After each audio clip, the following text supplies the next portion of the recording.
بسم اللہ الرحمن الرحیم۔ قرآن مجید کی ایسی سورہ مبارکہ جو زانی کو زنا سے، بے گناہ کو قید سے، گردوں کو پتھری سے نجات دلائی۔ قرآن شریف کی ہر سورہ مبارکہ حکمت اور نجات سے لبریز ہے۔ یہاں آج ہم سورہ انفال کے روحانی فوائد پیش کرنے جا رہے ہیں۔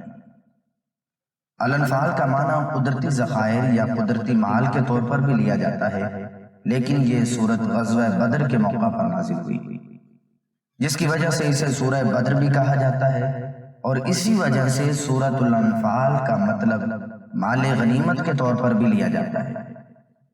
سورت الانفال کے پڑھنے والا ہمیشہ کامیاب رہتا ہے، اسے عزت کے ساتھ دشمنوں پر ہیبت حاصل ہوتی ہے۔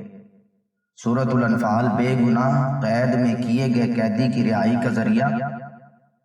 سورت الانفال لکھ کر موم جامہ میں ڈال کر اگر بازو پر باندھ کر ظالم حاکم کے سامنے یا عدالت میں جائے تو کامیابی حاصل ہو۔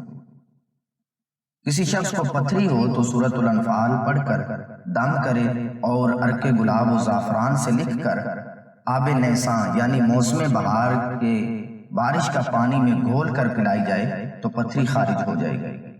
امتحان میں کامیابی کے لیے سورت الانفال روزانہ پڑھی جائے اور عرق گلاب و زعفران سے لکھ کر پانی میں گھول کر پی جائے تو امتحان میں کامیابی نصیب ہوگی۔ کھیتوں کو نقصان سے بچانے کے لیے سورت الانفال عرق گلاب و زعفران سے لکھ کر پانی میں گھول کر وہ پانی کھیتوں میں چھڑکا جائے تو فصل کا نقصان نہ ہوگا۔ زانی کو زنا سے روکنے کے لیے سورت الانفال 41 دفعہ پڑھ کر کسی میٹھی چیز پر دم کر کے کسی طریقے سے اسے پلا یا کھلا دی جائے، اور اگر یہ ممکن نہ ہو سکے تو ایسی جگہ پر پانی چھڑک دیا جائے جہاں سے وہ عموماً گزرتا ہو، تو اس برے کام سے اس کا دل بھر جائے گا اور نیک ہو جائے گا۔ تنگی رزق کا شکار افراد تلاوت کریں اور لکھ کر پاس رکھ لیں تو تنگی رزق سے نجات مل جائے گی۔ اللہ عمل کی توفیق عطا فرمائے۔ اس ویڈیو کو لائک کریں، شیئر کریں اور ہمارے چینل کو سبسکرائب کرنا نہ بھولیں تاکہ ہماری آنے والی ہر نئی ویڈیو کا نوٹیفیکیشن آپ تک پہنچ سکے۔ شکریہ۔